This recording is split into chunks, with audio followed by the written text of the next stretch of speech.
Paradigm Review Show, we are back. Let me know how the audio sounds. My level versus Gaz, we're still working on that, get it right. Today we have One More Shot, Scott Adkins, Tom Berenger, introducing Gaz for a while. Been a while. Mosh Shinobi, go subscribe to him at the Mosh Shinobi channel. Yeah, I've gone back to the Ninja Shadows temporarily, and I'll be there for a few more weeks yet. Just busy with school at the moment, folks, but I'll be back.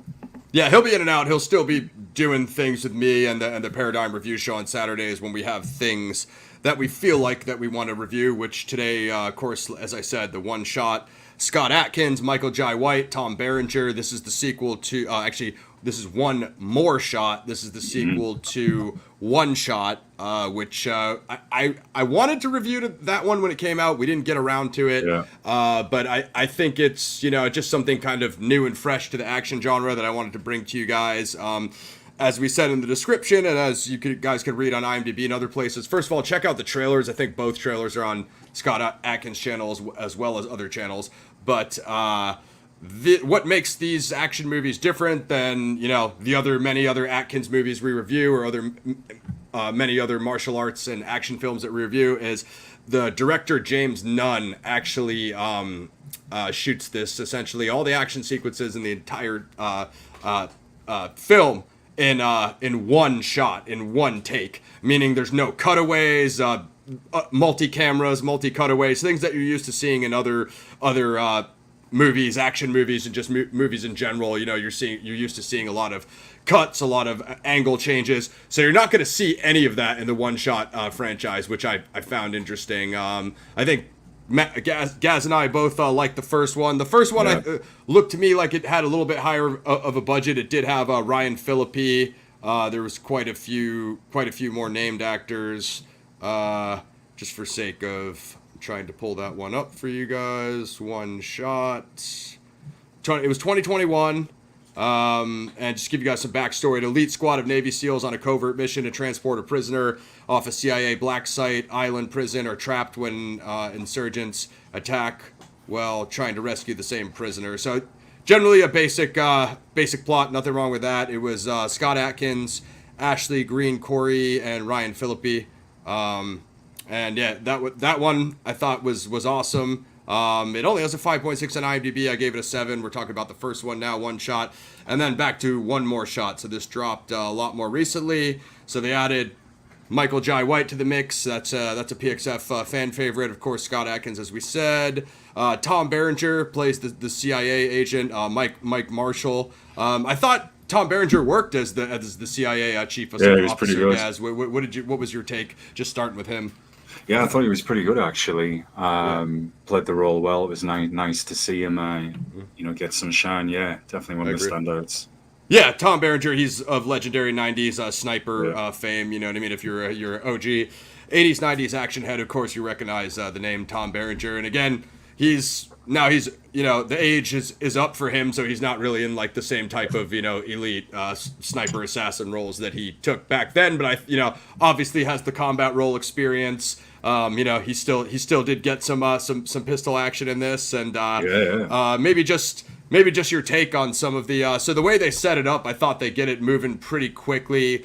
Once again, they're just to set up some plot, they're moving this prisoner and to this the airport terminal, and basically they get set upon pretty much in the first 15-20 minutes, I would say, or less, by this terrorist faction. So what was your early impressions, Gaz, as far as plot and just the filming style?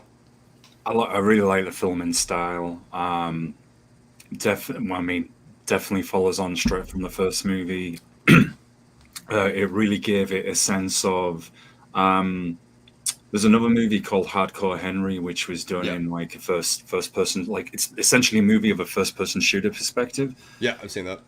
And it did, and it kind of reminded me of that. It really does make you feel fully immersed, like you are witnessing the action. You're along for the ride. So I thought it was really good. It made it more gritty and grimy, especially with some of the fights that we'll get into. The way it was set up, I liked it. It still relates to the first movie, which was good. So it's got that link there. did remind me of some political TV series. Some of the OG heads might remember 24 with Kiefer Sutherland and the spin-offs. Kind of reminded me of that. But I thought the actors who played, I think it was Mina Rayan, who played Nisha Mansour, and the other guy, and now my mind is evaporating on me, Walid El Ghadi, who played Aman Mansour. I thought they were pretty good, actually, for the roles they were given. And then... That's him and his wife you're referring to? Yeah. I agree. And they hit the ground running, man, as soon as they started coming out of the airport terminals, pretty much. Spoiler alert, folks. That's it. It's just, you're pretty much there's the ride, non-stop. Yeah, absolutely. I agree. I thought, the acting is actually probably a lot better than I think what most people would expect. Expecting like, okay, it's this fast-paced action movie that's all shot in one take, as we were saying. Well, up and down, because we'll both come to the characters who we thought were a bit more cringe. But as far as Gaz said, the terrorist and a wife, I thought their role came across well. Obviously Atkins is the main character, Jake Harris. One thing that always makes me funny, that's funny to me about these Navy SEALs is in one shot and one more shot, it's like Atkins knows 10 martial arts styles. How many Navy SEALs do you see throwing these tornado question mark kicks and just obviously martial arts combinations that are I don't know how much kung fu they do in Navy SEAL training, but anyway, for an action movie it works. For what we're again the single takes. I guess we could start with the good and then get into some of the stuff. Honestly, the first movie, I thought it had a bigger budget because it kind of had the bigger set pieces, the bigger landscapes, the explosions, the vehicles, the grenades. And so this one I thought was a lot more constricted as far as, it basically takes place in the airport terminal. So it's essentially just those waiting areas and the hallways, and which it's a totally different look, totally different feel. It gives it a totally different direction as far as directing wise. I just thought the other one did more visually with background video VFX and whatnot. Now it's not necessarily a bad thing because maybe there's more technical martial arts fighting choreography, which Gaz can get into. He's a little bit more fresher on that than myself as far as actual practicality of training, but like I said, Berenger, I think he's kind of off to the races. There's some good political double-cross twists. Yeah. As far as Jake trying to navigate the terminal, kind of get that guy out of there, and then the other complications of additional plot elements, which you guys can either watch the film or we'll post the trailers for you guys, of course, as always. Some of those so. Jai White's team, I thought those guys were a little bit fill-in baddies. They're kind of filler baddies. He had those two dudes. My brother and I were calling them, the one dude that Atkins fought on the train car was a bootleg Michael Venom Page, and then that that scene actually. But then that other dude was a discount Jan Blachowicz. He was essentially a bootleg our boy from. Unisol. He was essentially a bootleg Andrei Arlovsky. Yeah. You know what I mean? But other than his team kind of just being filler baddie stand-ins, I thought the way they introduced Jai White was pretty cool. I'm gonna be honest, I could have used a little bit more Jai White in my mix. Yeah, he wasn't in it too much. I thought I thought Berenger would just be kind of a cameo, Tom Berenger. He's famous from Sniper, so they're just going to throw him in hey, we got Tom Berenger in the movie. But you actually got a lot more Tom Berenger than I thought, and a bit less Jai White, which I'm thinking okay, the big thing is the Jai White Atkins fight, right? So I thought but he's only in I think probably maybe 3 or 4 scenes that I counted. So I think you would agree with that, guys. Yeah, totally. That was one of the definite disappointments. I would have liked to have seen him more in the movie. Yes, his team did feel a bit like a substitute. However, I did like that scene with Adkins fighting, I think the character is called Dunbar, played by Aaron Tony, on the train. That was pretty good, actually. That was a sick fight. Yeah, it was the way it moved. You'll see how the whole thing is set up and it plays out, folks. I think definitely getting back to the budget, because it's obvious, I think, the difference with compared to one shot to one more shot. They've essentially, it's almost like, to put this in a video game perspective, we'll move to area B and then we'll focus really intensely on area B and we'll make the most of it in this sandbox and sell that to the viewer. And I'm not meaning that in a bad way at all. And I thought that was one of the good executions. And I did like in the fights, and you can talk about some of the gunplay as well, I liked some of the angles that they showed as well. Particularly there was one very early in the movie where they're ambushed outside the airport terminal and they're using the trucks for cover. I really did like how you saw the different angles and perspectives and made you feel like they were firing the 9mm with the assault rifles, etc. That was dope. Even when the I think Adkins was in the Jeep at the time and they were kind of all surrounded. That was good. I liked how they set that up. That gave it more of a real world combat dynamic to me. So I thought that was definitely excellent.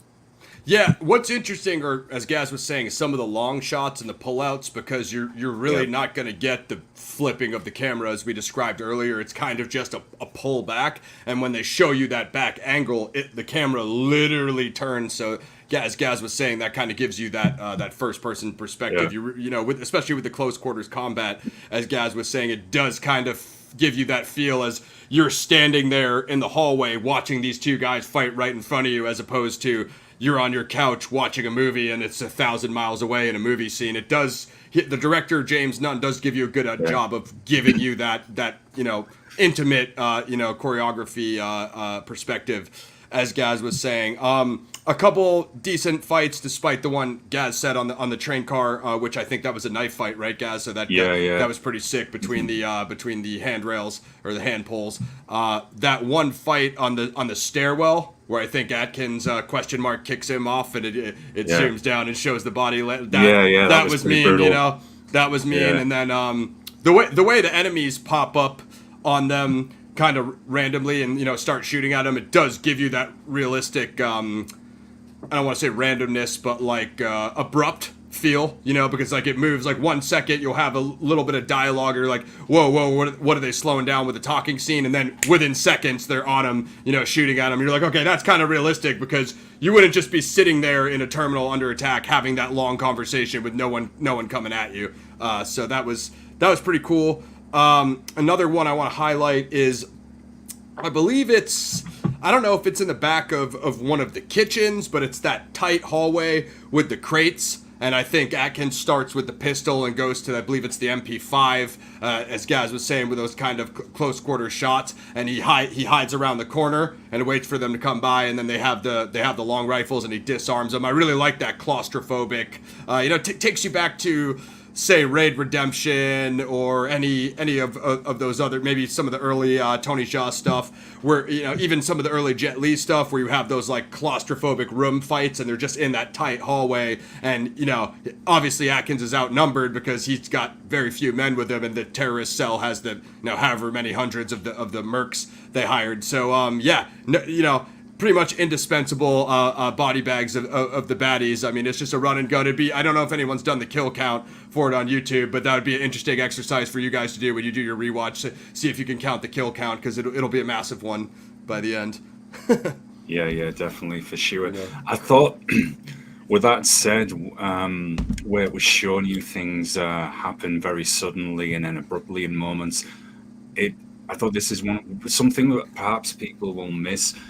That demonstrated the difference between people who were trained, who you would likely think, that is someone trained with military or combat experience, to someone who isn't. And I thought that was a good contrast, and they demonstrated that perfectly. Yeah, even the guys, as I was critical on him, who I said weren't the best actors in the world. Again, it's a martial arts action film. It's not a foreign drama, so it doesn't need to necessarily be dialogue driven. As Gaz said, Dunbar and the other higher level guys, and then also the just the brutality of the enemies. They really displayed no regard for the civilian life, and so I did think their level of taking the money for the job and their pretty much indifference to evil certainly did come across. I mean, they're definitely bad guys. I wouldn't say they were weak villains, so to speak, other than I think the one officer who was giving orders under Jai White kind of both got on our nerves. Gaz, was that Alexis Knapp, who played Jennifer Lomax. And I mean, I'm gonna give her a compliment before we rip her apart. Her proficiency with the firearms and the way she Yeah, that was good. reacted, it looked like she did train for the role. Her acting, however, I think I'll let Gaz go in on some of the cringe dialogue, and her voice, I think, certainly grained on both of our ears at times. So, R.I.P. to your ears. She was a little bit cringy at times, as far as. She was the most cringeworthy thing in the movie. Sadly, it was a complete turn-off. I've got to say, to be honest, folks, think of an aggressive librarian using various weapons. That's pretty much it. I really did feel like I was in as I said, the library at college, and I was going to be getting a scolding because I've returned something back too late or feasibly or whatever. It's just like that. Look, I haven't seen her in anything else, so I cannot make a comparison there. Perhaps she's done some other good stuff. But man, her voice, I mean, I remember when I was watching at the time, I sent Ross a text, and I pretty much said to him, man, this is like somebody who is the embodiment of anti-Viagra. If you heard her voice, things would just flop instantly. Yeah, the voice was tough. Yeah, it was hard on the ears, folks. However, I will give this positive just to balance it out. I guess she does have presence. Debatable whether it's good or bad, but she does have presence, and she certainly is the trader character who's got her own agenda, doesn't care. Everyone's pretty much expendable as well. So I'll give it that. Yeah, the only thing is with the double crosses, they may have done that a little too much, because when you have too many enemies double crossing and triple crossing, by the time you get past a triple cross, you do run the risk of doing too many crosses because it becomes predictable. I think you would agree with that, Gaz. Yeah, it did, like I said earlier, it did remind me of some political TV series, such as, like I said, 24 with Kiefer Sutherland, and the ones where there's like triple crosses galore kind of happen throughout every season. It's like just when you think someone's okay, then they cross someone and it goes on. So yeah, this certainly had that flavor to it as well. Yeah, I haven't seen any of the Jack Reacher stuff, but I imagine it's a similar type of concept. I know Gaz is a little more familiar with it than I, and then also I think like the Terminal List, basically anything where you have like an elite level commando. That being said, I do think Scott Adkins has a way higher martial arts proficiency than any of those Hollywood actors do. Yeah, try not to eat it all in one bite, buddy. The dog is crazy. So I'd say let's get to the probably what most are waiting for us to address, and that is the Michael Jai White Scott Adkins fight, which obviously you can see the movie is generally. Actually, real quick before we get to that, I'm going to do a little mini spoiler. You guys could go see this film or pause this review and hold off or fast forward, whatever you need to do to avoid the spoiler. When the mercs were wearing those face masks, it was pretty obvious at one point that Adkins is going to put that on and use the old Luke Skywalker stormtrooper technique, which is like, because there's all, Adkins is basically by himself in that facility, so it's not realistic for him to kill every single guy solo, although he kills most of them. So when that point comes and he does use the disguise, and they're like about to kill the terrorist and his wife, and they're just like, they were telling like Adkins to do it, right? They're like, just kill her, and obviously, you know what happens. Adkins is the good guy, so he's not just going to kill a random civilian because they gave him the order to. So Adkins switches up that one on them, which I thought was a pretty badass scene. Like some of the stuff he pulled, and even his acting with just the eye, his face is covered at that point, so it's just the eyes. You could kind of see what he could do. You could see him weighing the decision, like, oh crap, what should I do here? Because if I don't shoot her, they're obviously going to shoot me. But you also know he's not going to shoot her. So I mean, I thought it was cool. He conveyed the emotion, acting wise, even with his face covered, which I think is can be relatively difficult for actors to do. So the Michael Jai White fight inevitably comes about because you see the two names on the movie, and you know that there's a Jai White's been introduced as one of the higher level merc baddies, and obviously you already know Adkins is a good guy from the first movie, so you obviously know that the showdown is going down. I think Gaz can weigh in on this fight as good because he's good at deconstructing the martial arts choreography. Overall, I thought the fight was good. Some big swings from Jai White, some big kicks from Adkins. I would have expected more, Gaz. I would have thought that this fight would have been a little bit longer just because the amount of build up before it. But we'll get your response. I hope they do another movie together. Aside from the one we covered a couple of years ago that I've now forgotten. Yeah, Triple Threat, which was dope. Yeah. I'm big fans of them both, but I've got to say I don't feel the fight did the movie justice. And this isn't a terrible movie by any measure. It's Ross said it's a little short. It's good. It does come across. Did you get the sense like there was sparring though, even though it was good? Just kind of feeling each other out a bit. Yeah, I thought a lot of the swings, but also I thought there could have been a tinge of realism to that because Adkins, we'd have to look up his weight. He's only 185 or 195, right? And Jai White is 230 plus. So in real life, if Jai White lands one haymaker on Adkins, he's going to sleep. You know what I mean? So a lot of that, is like. If you're Adkins, you're the smaller guy, you're going to use your speed. Gaz obviously knows this, comes from a martial arts background. But you're not going to just like, hey, I'm going to box him and stand right in front of him, right? Because that's not going to work on a guy that size who has the, martial arts repertoire that Jai White has, even in the context of he's this character in this movie. A lot of stuff that we didn't go into is this is an outdoor fight, which I thought was one of the better scenes. Jai White is in disguise of the ambulance, which my brother and I thought was hilarious. We're like, yeah, that giant jack dude who's obviously a martial artist posing as an ambulance driver. Like, no one, that's not gonna slip by anybody. He's like, what? He's 6'3", 6'4", like 240. But so they square off. There is a lot of plot elements with the plutonium, moving the plutonium, securing the plutonium.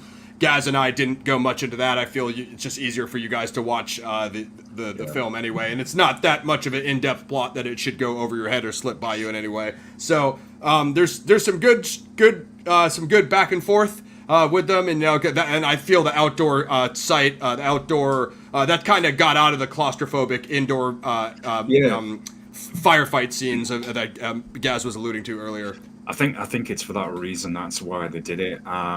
Say that the only bad the Michael J. White Adkins fight is a little short. Did get the sense to it, like I said, feeling each other out a bit, but it's not terrible. There's certainly some good exchanges between them, but we need to see that happen more. I would like another movie them together where they're facing off. And we can maybe see them have 3 fights. One gets the better of one in the early fight. The middle fight's kind of like there's no decider, and then the final fight's kind of we see the victor. Possibly, I'll just say they do set it up for another sequel. Not everything is resolved, and I thought the way they did that was actually quite good. I'll just say there's a nice kind of even. I'll say it like this, folks. You get a minor actor appear on the plane, spoiler alert, at the end, and even his small appearance, which is only for, a minute or two, I thought it was pretty good. It wasn't like a standard, sometimes small-time actor or extra where it comes in and they have maybe like one sentence of dialogue and it's delivered horrendously. I thought he was okay, actually.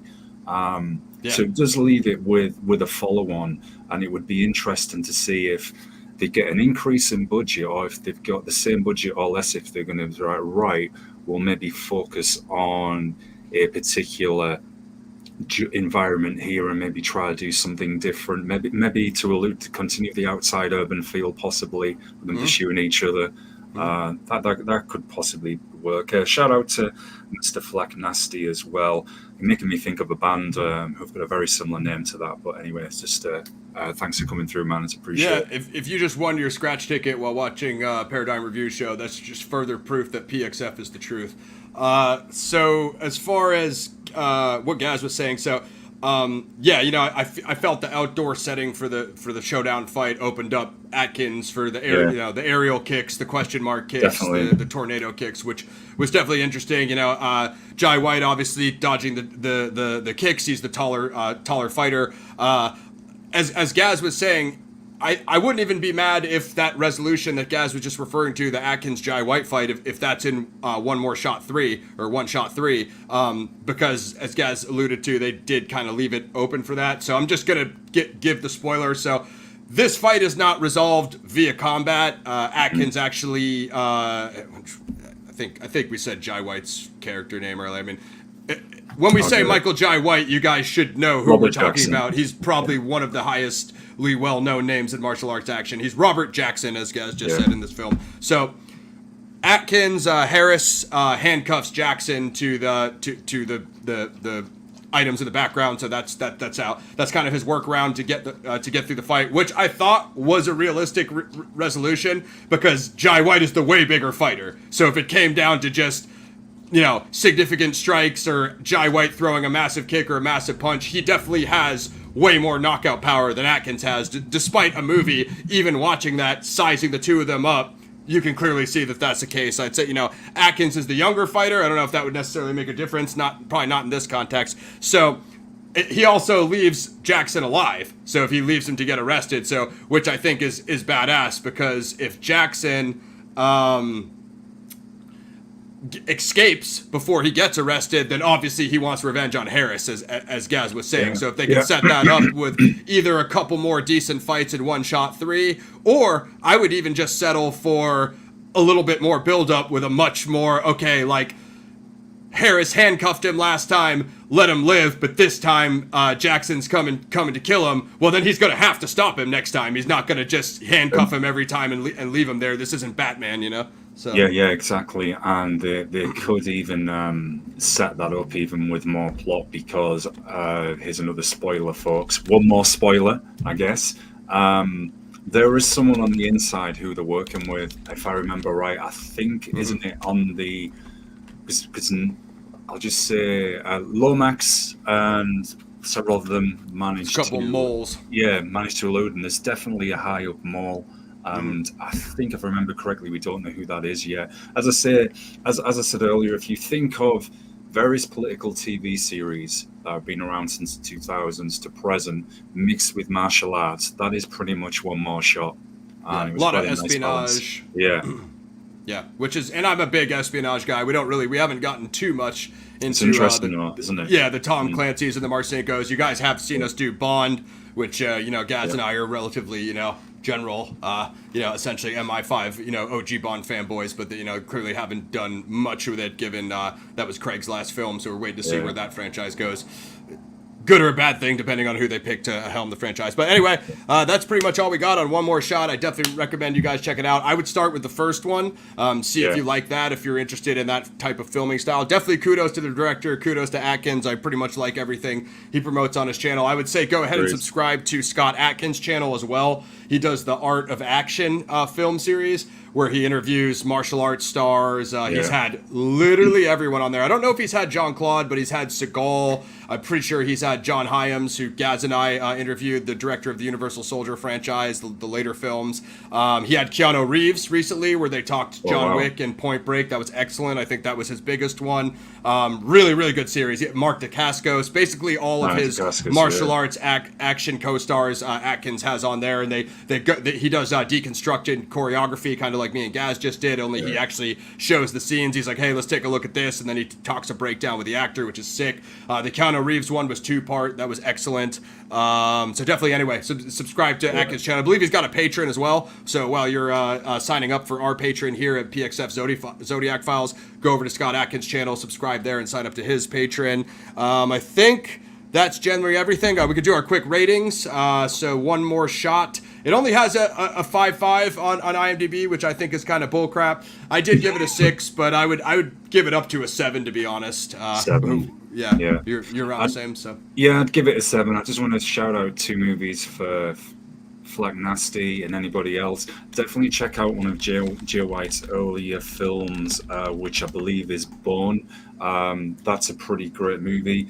And Triple Threat, which we covered a few years ago, which has all the guys in. Yeah, and also McNasty One Championship, which you probably watch, Karate Combat as well. Those are dope outside UFC, and of course BKFC as well, which is always killer. And thanks for coming through and supporting, man. And thanks to everybody out there that's supporting the channels as well.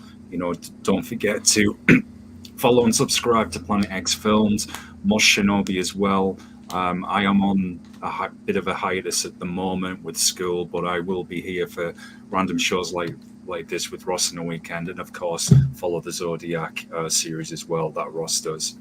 Yeah, Gaz and I will be trying to get the martial arts action stuff, on weekends on both channels when we can. We'll be going through our backlog. We're also going to do a bunch of legacy PXF classics for you guys, such as Apocalypse Now, The Crow, we're Toxic Avenger. We're going to beat all those remakes as the new trailers drop. On the BKFC front, I'll be attending Knucklemania next month in LA. Nice. So if you guys want me to review or you want me and Gaz to go back and forth on that, we can talk about that. That's Mike Perry versus Alves. UFC tonight, I am going some quick picks. I got Sean O'Malley, hopefully the KO on Cheetah Vera.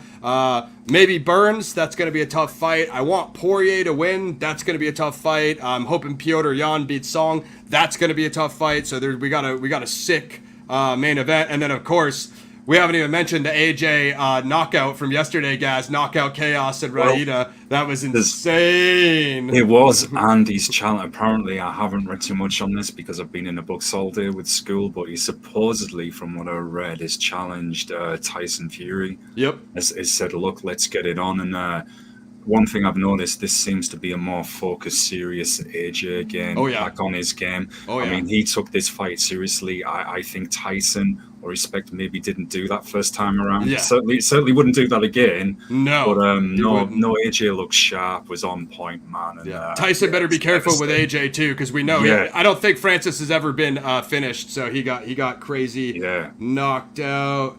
If you're talking about sighting in on the Zodiac flack, definitely get that. That book changed my whole perception of the Zodiac case. If you don't know about Donald Lee Cheney, subscribe to Drew Beeson's channel. The other fight is Kevin Holland versus Michael Venom Page, MVP, legendary UK martial arts star. So that's going to be crazy. I'm really interested to see how MVP does on the UFC platform. So in the meantime, the Patreon is live. You can go support PXF and the Zodiac Files there. That you'd be supporting shows like this, Paradigm Review Show, our movie TV show, as well as Zodiac Files, my main series. Rodelli is coming back up probably this week. We have some more DNA and information to cover with Mike Rodelli and more updates with him. Going to be bringing a special guest up with him. I have a bunch for the interview series. There's probably 3 or 4 shows that are coming up scheduled. Main series, Zodiac Files episode 4 is coming soon. I know I have to say that a lot. I did do like an 8-hour edit with Gabe, the other weekend. So we are working on it. I think it's the best episode in my opinion. When it comes out, it's going to be right. Of course, you can join the memberships below. Of course, subscribe in the meantime for all updates. Click the bell for notifications. YouTube.com/PlanetXFilm. Subscribe to Mosh Shinobi. Gaz has got the American Ninja retrospectives, and he's covering all stuff. I am going to start Shogun, Gaz. Hopefully, we will both be covering Shogun. I think it has a 90% on Rotten Tomatoes. It's supposedly one of the highest. I think it's one of the highest rated shows ever. People are saying right now. So I don't mind Hulu. Hulu actually has some decent stuff on it. Arguably better than Netflix at times. And folks, if you're wondering where the next American Ninja retrospectives are, they will be coming. I have to focus on school at the moment. I'm absolutely swamped to death. So there will be American Ninja 4, American Ninja 5, and then me and Ross are going to be doing a kind of American Ninja legacy series together where we'll look back at the movies, do some comparisons, funnily enough, with another great movie by Scott Adkins, which is Ninja and Ninja 2, because there's definitely an influence on them, and we do have some things that we've been talking about behind the scenes that we could maybe hopefully set up connected to that, and that's all I can say. So if those are wondering, where's this dude, where's Mosh Shinobi, is in the shadows, folks, I've got to focus on school, and I'm looking at hopefully relocating to Europe as well, so everything is kind of insane at the moment, but I will be here when able. Yeah, no, it's, I mean, again, it's there's a lot going on behind the scenes, guys. We don't really cue you in on everything. I'm working on a project with Lauren Lepre, friend of the channel, helmsman, director, writer of the Dark Military franchise. Yeah. We're expecting something big. I'm not going to say what because it's too early, on for me to give Lauren's announcement. But you could subscribe to Average Superstar TV. That's obviously his channel. I'm sure he'll announce it when ready. But I'm working closely with him on his next project. That's all I'm going to say. I'm not going to say what it is or anything. I actually don't know because he hasn't even told me, and I'm behind the scenes working on it with him. So there will be updates on that. That's going to be interesting. And so a lot more Zodiac projects are coming up. It's going to involve me traveling up to the Bay Area and doing shooting. So like Gaz said, a lot of travel, a lot of new content, a lot of stuff. Best way to queue in, of course, you could follow us on X, but Patreon, membership, subscribe. Those are the keys right now. We're gonna come back after a short break, and we're gonna do the Dune Part 2 review. That's one of my top series here on the channel. Dune, Blade Runner, Aliens. There's certain verses that we're always going to cover here, even if I do move the movie reviews to another channel. So stay tuned. We're going to do some couple posts, and then we're going to get the Dune Part 2 review coming up soon. And if you haven't seen Dune, I say watch the first one first, and make sure you get to the theater ASAP for Dune Part 2. Possibly movie of the year. I don't know if anything's going to beat it. Certainly not cinematography and score-wise. So we'll cover that in this next review coming up soon. One Shot, Scott Adkins, 2024. Michael Jai White, Tom Berenger. Go check that out. It's definitely good if you want to see we're just bringing it to you guys because I think it's something fresh in action martial arts. A lot of times you just get the same old blueprint, the same old thing, and this is something different. That's why we chose to highlight it. So check that one out. Yeah, definitely. And we'll see you on June 2 in a couple of minutes. So peace out. And, shout out to doubleheader today, guys. Shout out to everybody who came through. Mr. Flaknaski, congratulatory on the scratch ticket. You're the man. Big ups, man. Big ups. Quick break, and we'll be back for Dune Part 2. We're out. Paradigm Review Show.